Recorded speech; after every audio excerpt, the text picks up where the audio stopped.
Setiap 5 personil dari Satgas TMMD tinggal di kediaman warga lokasi sasaran TMMD yang telah ditunjuk oleh perangkat desa.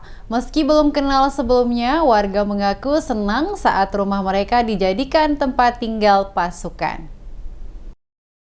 Murni, salah satu warga Ngerancang, mengaku senang menjadi tuan rumah Satgas TMMD. Mereka mengaku senang lantaran kedatangan tentara berbaju loreng tersebut bertujuan membangun infrastruktur di desa mereka. Dengan sambutan seadanya, masyarakat memberikan jamuan sederhana terhadap tamu mereka. Seperti rumah sendiri, para pasukan meletakkan berbagai perlengkapan mereka di lantai beralas tikar yang disediakan. Ini rumahnya ditempati TNI untuk kegiatan TMMD ya, Bu? Bagaimana perasaannya? Senang. Harapannya gimana, Bu?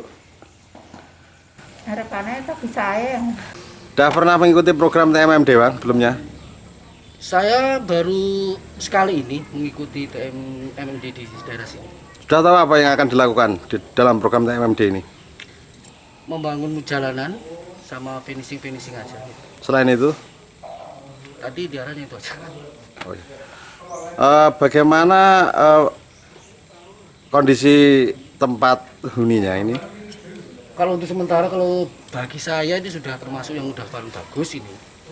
Bagian ibunya jika punya tuan rumah ini orangnya juga ramah, gitu aja.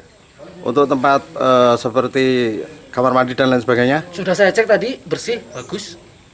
Meski belum pernah mengikuti program TMMD, TNI yakin bisa membaur dengan masyarakat dan dapat mensukseskan TMMD reguler ke-110 yang dilaksanakan di Ngerancang dan Jatimulyo, Bojonegoro.